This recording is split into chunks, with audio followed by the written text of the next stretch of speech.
Today, I bring you an interesting little ecological story from the far north, involving humans, extreme snowfall, and moose. In interior Alaska, around late December 2021 and early January 2022, there were alternating weeks of hot and cold air where the temperature was fluctuating up and down really wildly. It was very strange. This also led to extreme snowfall in the beginning, and that impacted everything in the area, man and animal alike. Now, one of the largest boreal animals, the moose, was particularly inconvenienced. Even though they have long, skinny legs that are optimized for stepping through deep snow, these New Year snowfalls were too deep, even for the moose, and the waves of cold air that brought freezing temperatures would mean that the surface layer of the snow would freeze to ice, and then more snowfall would come later when it warmed up a bit. And so you would have these alternating layers of ice crust and soft snow and ice crust, and it was just really difficult and really painful to try and walk through.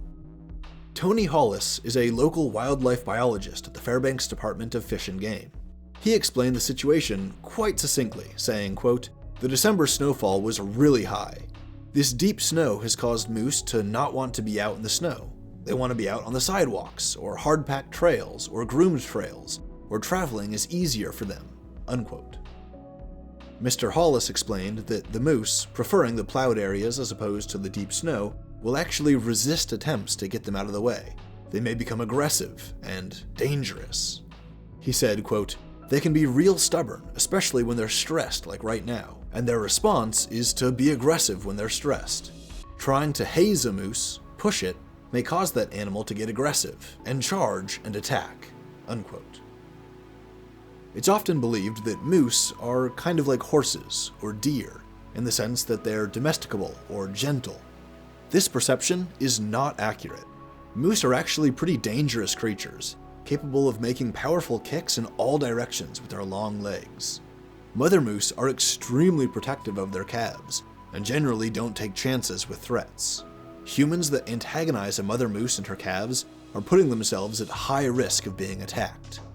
Moose are also huge and heavy, and if they charge into you, you better hide behind a tree or a car or something, or you're gonna get knocked on your ass and then trampled to death.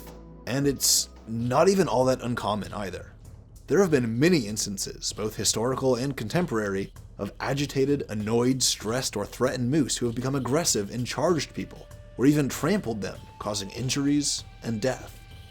Moose are responsible for injuries or death in about 5 to 10 people a year, which makes them, statistically, significantly more dangerous than bears in Alaska.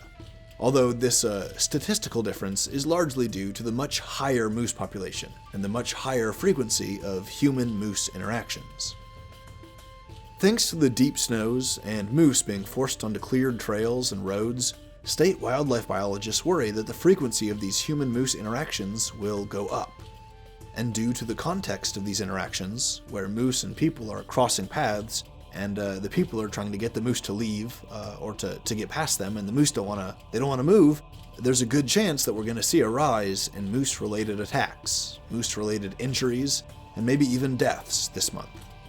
I wanted to bring the story to your attention because, first and foremost, my wife thought it was really interesting and important.